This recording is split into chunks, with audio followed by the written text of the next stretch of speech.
Assalamualaikum warahmatullahi wabarakatuh.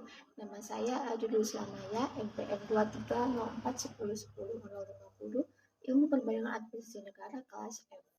Birokrasi merupakan instrumen penting dalam menjalankan suatu negara. Salah satu indikator baik buruknya birokrasi dalam suatu negara dapat kita lihat dari segi pelayanan publik. Saat ini, pelaksanaan birokrasi di Indonesia masih terbilang rumit dan bertele-tele.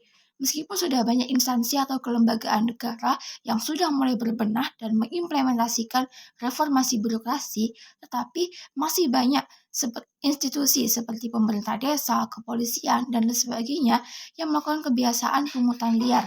Seperti di kantor pembuatan SIM, terdapat aparatur yang tidak segan menawari atau memungut uang di luar kebijakan ketika masyarakat ingin membuat SIM.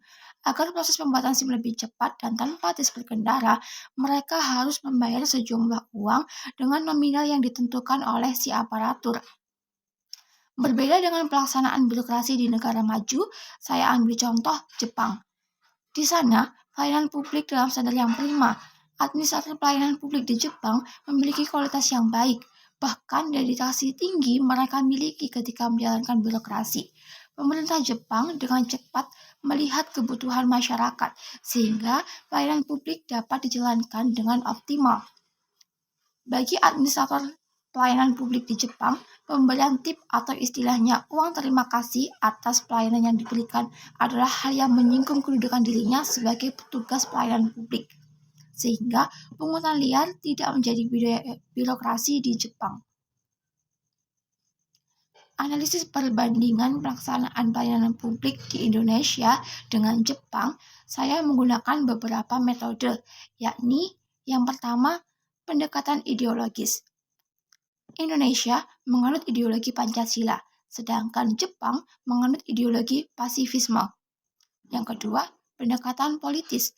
Jepang menganut sistem birokrasi otoriter, sedangkan Indonesia demokrasi. Yang ketiga, pendekatan perilaku. Administrator pelayanan publik di Jepang memiliki rasa untuk dapat melayani publik dengan baik, sedangkan administrator pelayanan publik di Indonesia cenderung mengutamakan keuntungan pribadi dalam tugasnya sebagai petugas pelayanan publik. Perbandingan pelaksanaan pelayanan publik di negara Jepang dengan Indonesia dapat kita lihat dari beberapa aspek berikut ini. Yang pertama, ketersediaan teknologi dan akses yang mudah. Pengaruh globalisasi salah satunya adalah teknologi, maka dari segi pelayanan publik, di pemerintahan juga harus menggunakan teknologi. Jepang sebagai negara maju memiliki teknologi yang dapat diakses dengan mudah seperti e-gov atau layanan administrasi online melalui smartphone. Sedangkan Indonesia, ketersediaan teknologi bisa dibilang mumpuni di daerah perkotaan, sedangkan di daerah lain masih belum bisa menjangkau ketersediaan teknologi. Yang kedua, efisiensi waktu. Untuk mempercepat proses birokrasi atau pelayanan publik, Jepang telah mengimplementasikan struktural birokrasi yang ramping, sedangkan di Indonesia masih banyak instansi atau institusi pelayanan publik yang memiliki struktural yang panjang sehingga proses pelayanan menjadi rumit dan membutuhkan waktu yang cukup lama. Yang ketiga, responsif terhadap kebutuhan masyarakat. Di Jepang, pemerintah dengan sigap menanggapi keluhan dari masyarakat dengan melakukan evaluasi terhadap pelayanan publik yang diberikan. Sedangkan di Indonesia, terkadang keluhan yang masuk tidak mendapatkan respon yang memuaskan bagi masyarakat.